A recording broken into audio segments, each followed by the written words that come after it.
Hello and welcome to Young Guns. As it's going to be a really fun show as we go over the NFC title game, the AFC title game, and the coaching carousel in the NFL. With me are Buckeye Mike, Jeffrey from Only Talk Sports, and Will and D. How's it going, gents? Doing good, ready to break down these games and some more NFL news. Oh yeah, let's go. Let's break them down. So first at hand, we're talking about the NFC title game. Gents, what was your reaction to watching the 49ers going up against the Eagles? This was a game where literally Brock Purdy gets hurt and it's over. Yeah. I mean, if he's healthy, if he doesn't get hurt, who knows? I mean, they might not have won, but there's a pretty good chance that the score that ended up happening would not have been that bad. It would have been a closer game either way. Maybe the 49ers maybe would have had a chance to win, or they maybe would have lost by a touchdown or maybe even 10 or 14 points, but it wouldn't have been like that. Like I said, I mean, literally, Brock Purdy could not throw the ball over 5 yards. His arm was shot.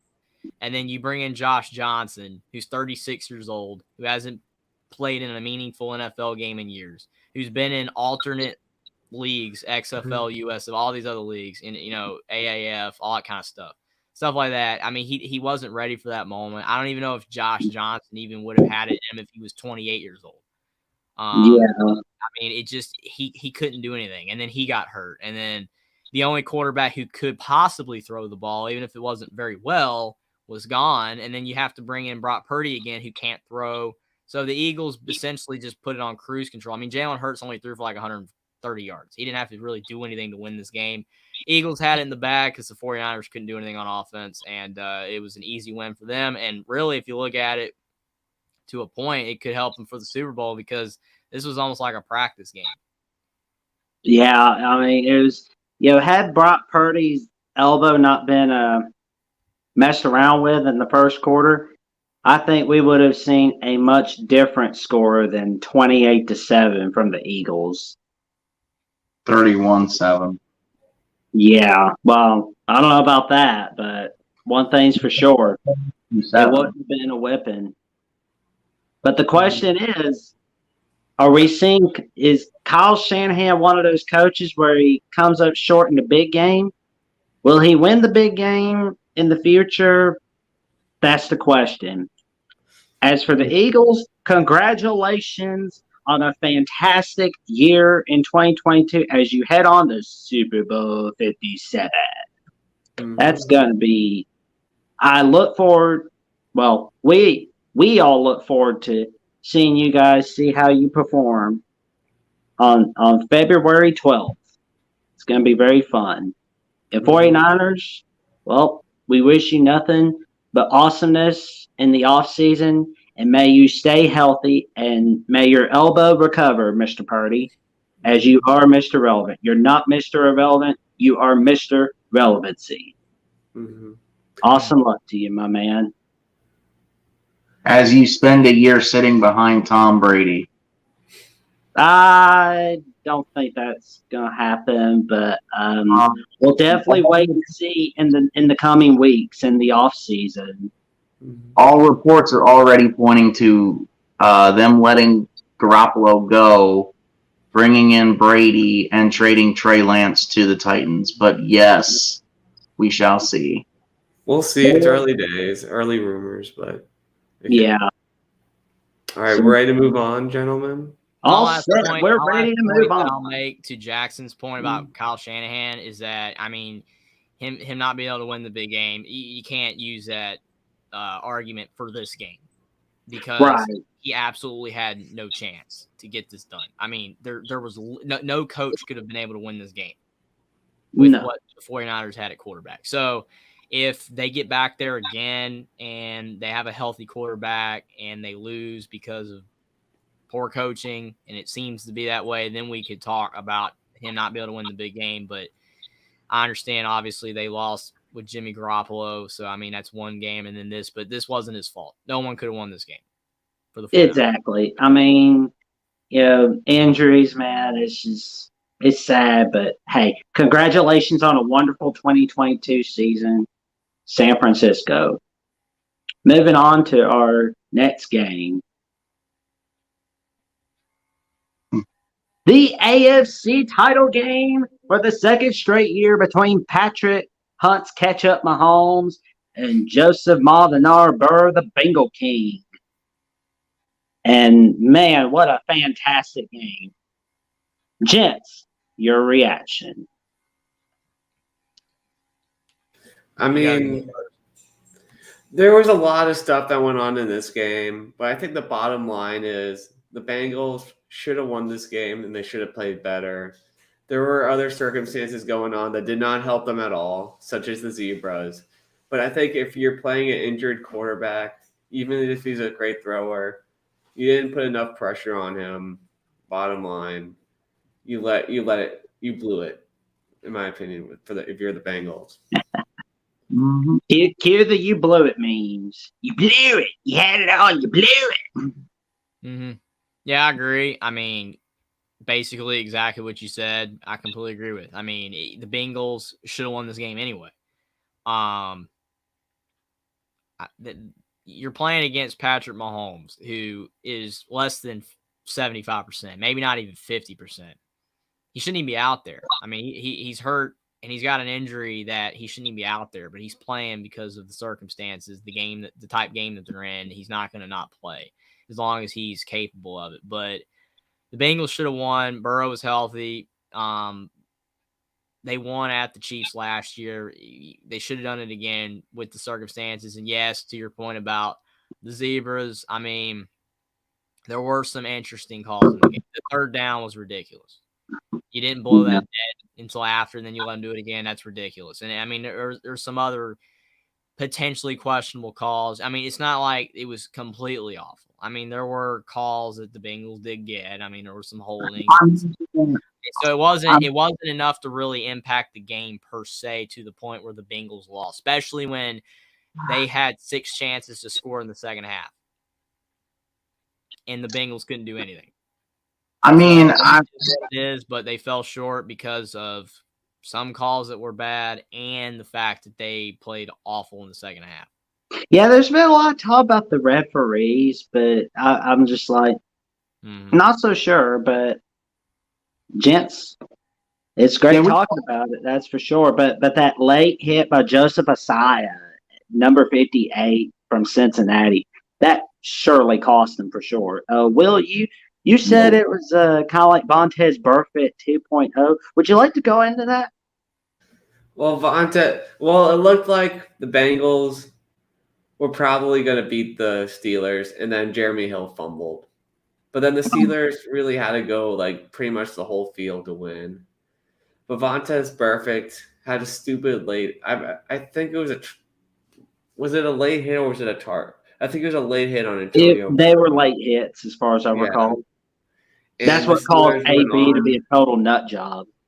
Yeah, and the Steelers went on to win that game and eliminate the Bengals. And at that point, the Bengals hadn't won a playoff game since the Boomer Esiason era. Now, it's a bit brighter times, happier times now in Cincy. But it was a similar boneheaded late hit that allowed their opponents to win the game. And you just can't do that. See, the problem is when that happens and you have a blatant, obvious hold on screen on the offense that I could see and spent 5 minutes screaming at the TV over, that should counter that out. But no, to his point, the refs cost Cincinnati the game. I'm sick already of hearing this. Okay, Mike. Breathe. Well, I mean, again, there were some bad calls, but the Bengals still should have won. I mean, to me, it's just the way I see it. Refs cost games more often in basketball than football because of the amount of fouls that they get to call. You see it all the time. Team has 35 free throws, other team has 10, and you lose. I mean, that is just completely ridiculous. In football, we're talking about 4 or 5 plays at max here. that shouldn't have been done by the referees. And still, the way the Bengals were playing still could have lost. Even with those calls, because they did not play well. I agree. The referees had bad calls, and a lot of them were for the Chiefs. Yep. All right. Went against the Bengals, but the Bengals still didn't play well. I mean, everybody was, to me, and I know this sounds ironic, but the worst play of the game that could have happened for the Bengals was them going for it on 4th and 6 and Jamar Chase catching that ball. And I know you'd be saying, why? Why is that bad? They got the first, they end up scoring on that drive. The reason why it was bad is because it worked that one time. He just threw it up in double coverage, and he caught it. Joe Burrow threw the ball in double coverage Yeah. 4 or 5 more times in that game because it worked that one time. If that doesn't happen, if it's incomplete, you just feel like, okay, he's going to go back to the basics. He's going to throw it to the open man. And there were open guys several times throughout the game, but he kept throwing the ball in double coverage. And, I mean, I don't know if he was doing that because it worked that one time or not, but that's just the way I see it. I mean, it was great that they got on the 4th and 6, but then, I mean, Joe Burrow's throwing it up and to T. Higgins, and, I mean, it gets tipped and picked. I mean, that should not have been thrown. Yeah. It is what it is. Yeah. Then after that late hit, bam, game-winning field goal by Kansas City. And for the first time in Patrick Mahomes' career, he finally has the dub over Joseph Maldonado Burr, the Bengal King. So, but yeah, it's got to feel good for Patrick Mahomes. And as for the 3rd time in 4 years, the Chiefs are going to the Super Bowl. But not only that, Andy Reid is also going up against the Eagles. And, it's going to be a great, great, great matchup that we'll definitely cover real soon. And, congratulations to the Chiefs on this fine victory in the AFC title game. And Patrick Mahomes and all you guys at Kansas City, we wish you nothing but awesomeness in Super Bowl 57 on February 12th.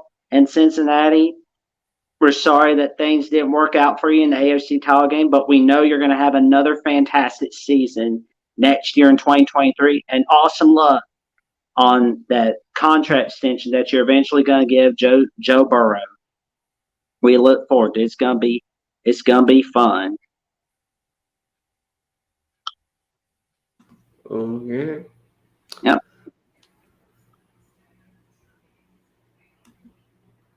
Here we go.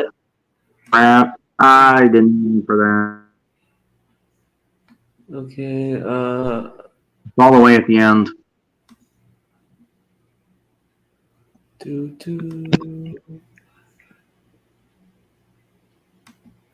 Okay, here we go. Oh, man, this was a big, big, big story. Sean Payton getting traded to the Broncos. Oh, man. Gents, who benefits from this in the short term and in the long term? Well, it could benefit Denver in the long term, but their situation's so bad right now. I don't know what's going. Yeah, I agree with Will. I mean, it's kind of one of those things where the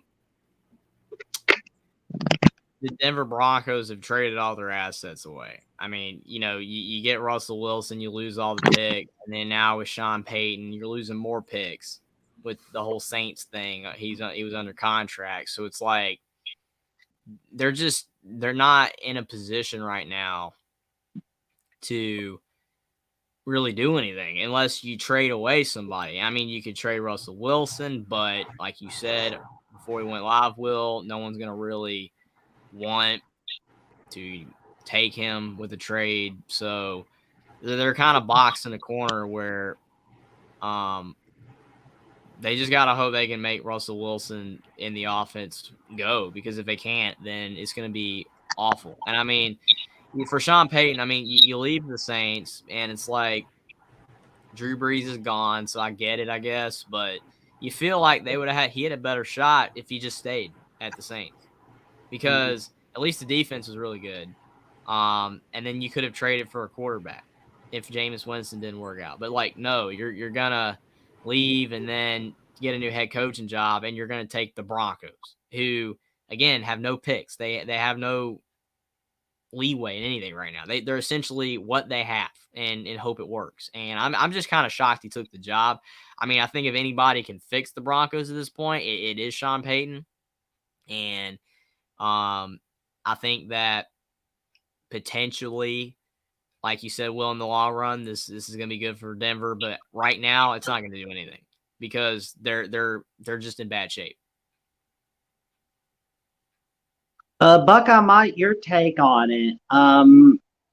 Because there's talk about Jim Harbaugh possibly taking it, but then he didn't take it. So all of a sudden, you see Sean Payton's contract getting traded over to Denver. Your take on it, Buckeye Mike. What do you think? Bad move because Russ does not fit Sean's system. Bad move. Will, your take? I mean, Sean hopefully can adapt. Payton can hopefully adapt to fit Russell into his system.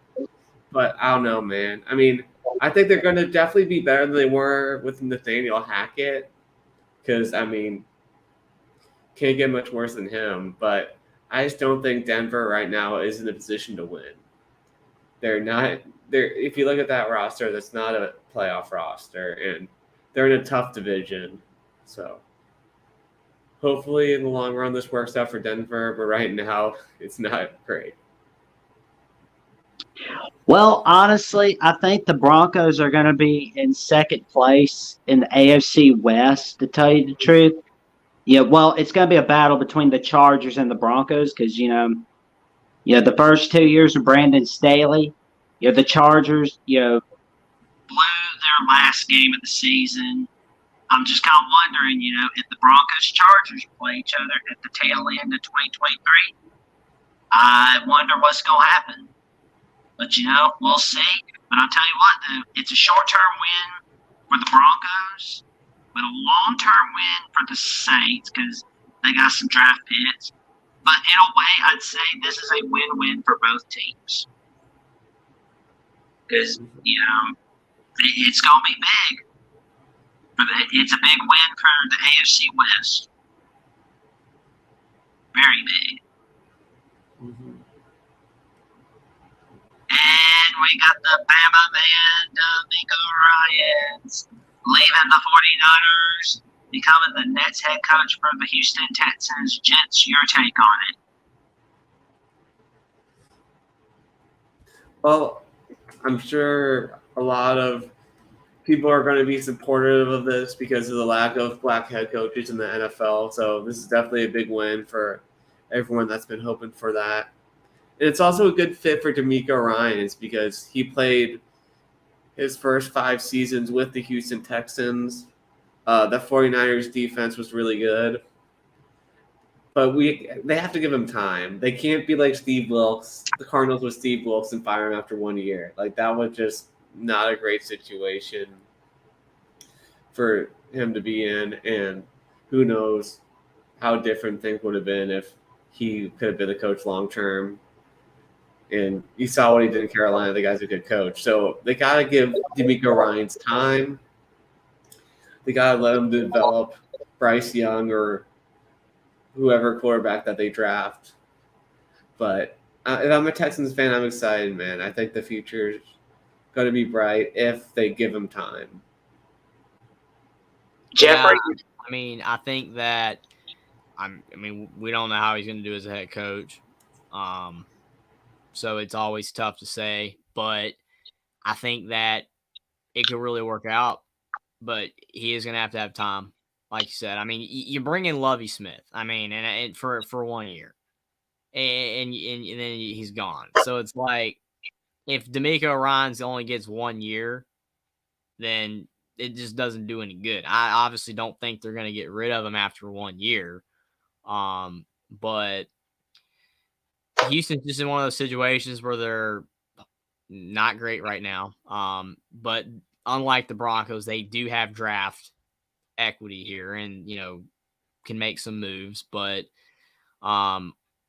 If they draft Bryce Young or whoever they get at quarterback, I mean, again, it's going to take 3 or 4 years like the Jaguars to do anything with, at least 2-3 years. So I think it's going to be potentially a good hire if he gets time and he's able to turn it around. Buckeye Mike, your take on DeMeco Ryans becoming the Nets head coach at the Houston Texans? No comment because I haven't looked into this enough. Seems like a good decision, could change the team, but overall, no comment. No comment. Well, I'm going to be upfront and honest. I think this is a beautiful long-term move by Houston because, I mean, they are thinking of the future by hiring this guy as the Nets head coach. He's done such a fantastic job as the defensive coordinator at the 49ers. And, it's going to be great for Houston. I mean, the Titans are likely going downhill after this. And then, the Colts, we don't know their state, for the future right now. We don't know who their next head coach is going to be. So it's going to be coming down to Jacksonville and Houston for the future. If the Texans draft very well for the 2023 draft and the 2024 draft, I think it's going to be a very beautiful future for Houston. And don't do what you did, in past years. Don't be trading your one star player for the second round draft picks. Just go for that first round draft pick. Just make good decisions, Houston. And if you do that, I think you're going to be great, just like Jacksonville. And the AFC South is there for the taking, my friend. And what do we think about Frank Reich to Carolina, gentlemen? Jeffrey, as the Panthers fan, I think we're going to let you start. I mean, I think that, like with DeMeco Ryans, it could work. The Panthers are obviously not in as bad of shape as the Texans. They have a good defense, and they have some good weapons on offense, but the big issue is quarterback. Do they go with Sam Darnold? Do they go with someone else? And if Frank Reich can get that figured out right off the bat and it works, whatever decision that they decide, then I think it could work. Because the whole issue that he had at the Colts, as everyone already knows, is the revolving door at quarterback. There was no stability. And you cannot win when every single year you got a new quarterback. Andrew Luck, Jacoby Brissett, Phillip Rivers, Matt Ryan, Carson Wentz. I mean, it doesn't work. So if that happens with the Panthers, then it will not work. But if he can get stability at quarterback, whether it's Darnold or whether it's someone else, then I think that it could work, especially with how weak the NFC South is right now. This is actually a time for the Panthers to capitalize and potentially be the best team in the division for a few years, next 3-5 years. But if they don't capitalize on it now, then some of the team's going to be the best, and they're still not going to be any good. Buckeye Mike, what's your take on Frank Reich being hired by the Carolina Panthers? I think it's a good decision as long as the Carolina Panthers don't Carolina Panthers and don't give him the opportunity to actually be the head coach for an extended period of time. And give him a competent quarterback. Sam Darnold is not it. I have a video on this already, so I'm not going to go into too much detail. But, yeah, Sam Darnold's just not it. He needs a better quarterback. Not the right fit for the system that Frank Reich runs. Maybe it'd be a good idea if the Broncos traded Russ to Carolina and split with Carolina and send Sam Darnold to Denver. Maybe that would be better. Because neither quarterback at neither destination works under the current systems that they have. Mm-hmm. Right. Well, I agree. Sam Darnold is not the quarterback of the future. Unfortunately, he was very overhyped when he was at USC, because if you watch some of his past games when he was at USC, he always threw those pick sixes, and that's not good if you want a quarterback in the NFL. But yeah, Carolina's just gonna have to fix their quarterback situation, and I mean the NFC South is prime for the taking. Let's be honest here, because we don't know what's happening with the Falcons. The Saints, yeah, they're the most talented in the NFC South, but they work less with more. The Buccaneers, we know Tom Brady is not returning for 2023. And, so it's going to be easy for Carolina to take over the town in the NFC South. Will, my friend, what's your take on Frank Reich being, the new head coach of the Panthers? Oh, by the way, one more thing. The Panthers are going to be just fine with Frank Reich. All those problems in Indianapolis were not Coach Reich's fault. It was that rent a QB business just doesn't work. So, go ahead, Will. No, I have one question for Jeffrey. Do you think the Panthers may draft a quarterback this year? Do you think that they might go after Will Levis and try to see if Frank Reich could develop him into a good starting quarterback? Because I feel like he would be a good fit for Frank Reich. Well, I mean, the issue is that the Panthers have had multiple drafts where they could have gotten a quarterback. I mean, the Panthers could have drafted Justin Fields or Mac Jones or someone like in the last class, that 2020 year, whatever year it was. And then they didn't draft a quarterback. And they got Matt Corral last year in the 4th round, which he's more likely not, I'm not saying he can't be, but he's more likely not going to be a starting level quarterback. So I don't know. The Panthers had chances to already get a quarterback. I mean, the way that they have it set up right now with the draft, I mean, they're not going to get Bryce Young or CJ Stroud. So like you said, they'd have to get one of like Will Levis, Anthony Richardson. Actually, that not to cut you off, but actually, the last I looked, CJ Stroud is projected to go number 9 to Carolina. Well, Okay. To me, I would highly doubt that he's still available. I mean, who knows? Maybe he is. But I don't see it. But I mean, if he's available at number 9, I mean, I would think the Panthers would take him. I mean, I wouldn't see why you pass him up. But I mean, Anthony Richardson and Will Levis are completely unproven. That's the issue. I mean, it's like that they'd be good options for the system, but you have to develop them. And the Panthers have had a history of not giving a coach enough time. So, I mean, it's kind of one of those things where do you want to win now or do you want to win in the future? So it's like if you draft a quarterback that's unproven, it's going to take 4 years to do anything with it, probably. So it's just whatever the Panthers want to do. If they're willing to give Frank Reich time, then I think they will draft a quarterback like that. But if they want to win now, then they're probably going to have to trade and get a quarterback unless CJ Stroud is available. But even he might not be a sure thing, like right off the bat. The Panthers are just in a very weird spot. It's just very interesting. Mm-hmm. Hello, Connor Johnson, and hello, Joey Foster. How's it going tonight here at the Young Guns? How are you doing, gents? Mm-hmm. Thank you for coming on and watching us. Mm-hmm. So, do we? Edward says it's draft a quarterback or trade for Carr. I mean, I could see that, I guess. I mean, who knows? I mean, Derek Carr could possibly work. I mean, I think that he's a decent quarterback that unfortunately was on a team with bad defense. But yeah, I don't see CJ Stroud being available at 9. If he is, the Panthers probably will take him, but it's going to be interesting. No, I know. I'm just the last thing I saw was Will Levis going before CJ Stroud and CJ time. Not saying it's right, not saying it'll happen that way, but again, not my words.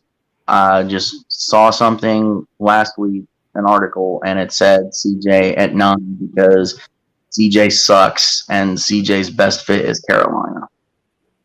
Hmm. Who knows? I mean, anything's possible with the draft. But yeah, it's going to be very fun figuring out in these next several weeks what the draft's going to look like. Are the Bears going to keep their number one draft pick? Are they going to trade down? All signs currently, this is current as of right now, all signs currently point to the Bears keeping the number one pick, drafting Bryce Young, and trading Justin Fields. To who? Anyone that will take him for literally anything. So they They are basically, so don't. If that happens, then basically the Bears don't think Fields is any good. basically, which trends with the usual Ohio State QBs. I feel like Really Justin great. Fields has been. What have you guys felt about Justin Fields? I felt like he's been good, and he just doesn't have the help. He's leading the NFL like in rushing, you know, or like he had like 180 yards rushing in one game, which was like a record. Yeah. Well, the problem is when the Bears are just front bad. office, when the front office also just doesn't support you, that's the problem. Because I mean, for whatever reason, it's like, oh, we'll draft this guy 2 years later. He's still under rookie contract. We're not building around him, but he sucks. Yeah, but No, that's the sucks. problem. If Build you around don't build around him, then he's gonna suck because That's you what I'm don't- saying. you don't have anything around him to win. I mean, no quarterback's gonna be able to win, 10, 11 games if your team is bad.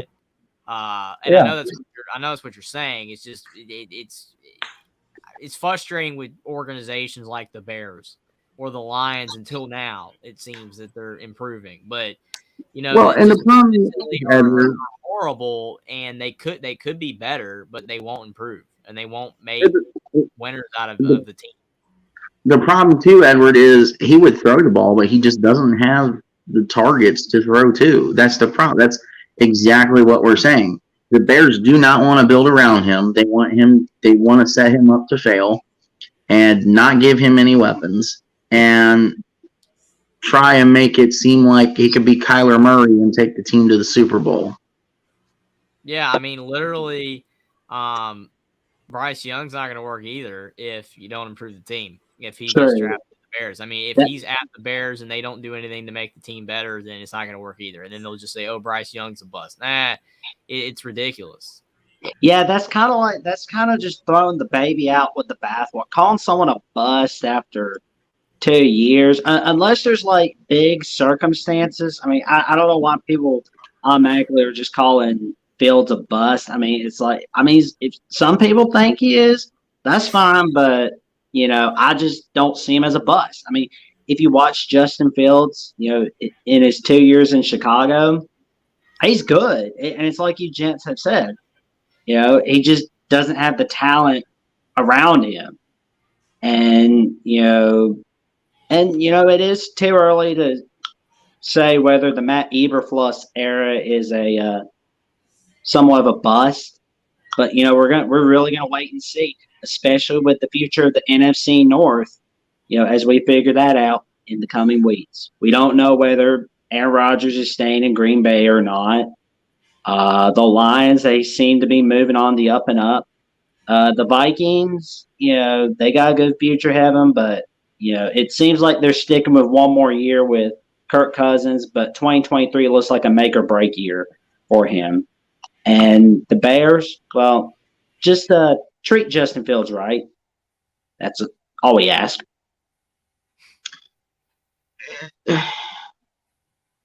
Here's the thing. If Will Levis is going to be drafted, there's one team that should draft him.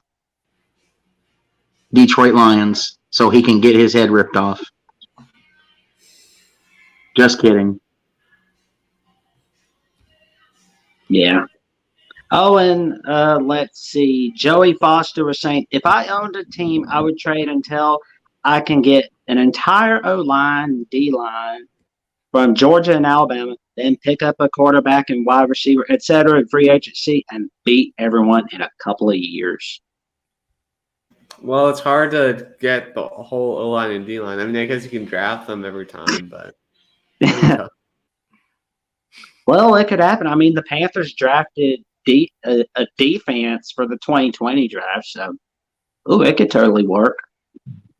Edward says Claypool, the Merc with a mouth's cousin, Pettis, Jones Jr., and Met at tight end are not bad options. Oh, of course, Cole Kmet is like the closest thing to Gronkowski. Mm, Oh, for sure. Oh, for sure. Overrated. Pettis is overrated. But yeah, at least I think Claypool. I don't think he's dancing on logos for TikTok dances anytime soon. So Yeah, the team sucks. It so stinks. So of course he's not going to be dancing on TikTok. yeah. Oh, my mistake. It was Smith Schuster. I made that mistake. Oh yeah, that was Juju. Yeah. So sorry for that mistake, everyone watching the live stream. And Edward says Georgia and Bama O-line haven't been great. Can't in the NFL over the year. Bama D linemen over the years are better. well, I know Evan Neal struggled this year in his rookie year. He struggled. Oh yeah, totally, man.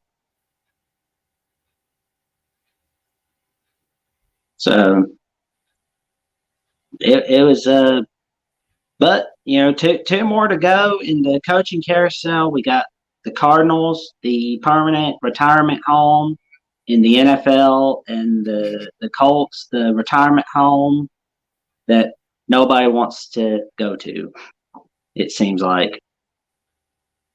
Any final thoughts before we say goodnight to the audience? Nope. Well, I mean, I think that the coaching moves are interesting. I mean, you think that all of them have a shot to work. I think that's what we've gathered from what we've all said. I mean, Frank Reich could work at the Panthers. Joey. Ryans could work. Sean Payton could work. So it's going to be interesting to see how they all turn out, and it's going to be interesting to see how the other two positions are filled. Yeah, it's going to be an interesting offseason. Yeah, for sure it will be. Joey Foster was asking, I want to know your guys' thoughts on the college football schedules this year. Who has the toughest? Who has the easiest? I realize that's not the topic, so maybe next time. Too early to tell for right now, Joey. What do you gents think? Well, it definitely sounds like a topic we can do some recordings for with some of our friends that are fans of teams. So For sure. Keep it locked. There we go. Mm-hmm. Jeffrey, your take. Oh, on the schedules? Yeah. I mean, yeah, they've just been announced, most of them, and I mean, it's going to be interesting to see how all these teams, shake out with the rosters. Are not even completely a finished product yet, and then when it all comes around, you start seeing spring practice and teams the way they're looking, and then you can kind of make an educated guess on how good teams are going to be, and then you can really tell how tough or easy the schedules. I mean, you can kind of make a guess now, but sometimes teams end up not being as good as you think, and teams that you didn't think were going to be good end up being better. So, I mean, the schedules, we'll probably know more as more off-season stuff comes around, how the schedules are going to be for teams. For sure. Like, we know all the Power Fives are announced, but the rest, we'll definitely figure it out for sure. Buckeye Mike, your take. I agree with this comment from Edward. There is no debating who has the easiest schedule. It has to be the defending champs. When you play like 7 or 5 lost teams from the previous year, and you're 2-time defending champs, you want to come out and holler and hoot about, oh yeah, okay, go sit in the corner. Don't make a schedule like that again. Go sit in the corner. Okay. So, Buckeye might. I think that football schedule should be every year instead of in advance with the non-conference. I still just think it's insane to schedule a game 10 years in advance. I mean, it's just as an example. I mean, Indiana scheduled Cincinnati, and when they scheduled Cincinnati, they were horrible. They were one of the worst teams in the Power Five, not Power Five, but in the FBS in the Group of Five. And then when they ended up playing, you got Luke Fickell, and they're a great team. So it's like, I think that's part of the issue. That you should schedule, the games like in college basketball every single year, so you can schedule based on how the teams look. And then you don't get these schedules that are ridiculously hard or easy for teams that can't handle the load, or teams that are really good that are just going through a soft schedule. It should be done every year, and every team should have to play a tough non-conference game, and then the other ones are easier. And I do believe that every single conference should play the exact same amount of non-conference games. Like, if it's all the conferences should play 3 or 4. Yeah. Like the Big Ten, where you play 3, and then the SEC and the ACF 4, where it's easier. It's insane that's how college football scheduling is working. They're so uneven. I mean, you see the same teams have the same tight, tough schedules almost every year, and then the teams that have easy schedules is almost the same every year. So it needs to be a bit more balanced. And it's never going to be perfect, obviously, because again, some teams are going to be better than you thought. But the way scheduling is right now, it is usually the same teams that have an easy schedule and the same teams that have a tough schedule, and it's not really changing or anything. But again, it's still college football, still going to be fun regardless. Even if Georgia steamrolls through the schedule, you got a lot of other games to watch. They're going to be fun to watch besides Georgia blowing teams out 49-0. For sure. And it's unfortunate we're not going to see that Georgia-Oklahoma game for, reasons that we'll go into in a future video when we do the schedules. So thank you for coming on. Thank you for watching us. Like, comment, subscribe, and stay safe, stay warm, and don't go outside. It is cold. We'll catch you next time. Guys.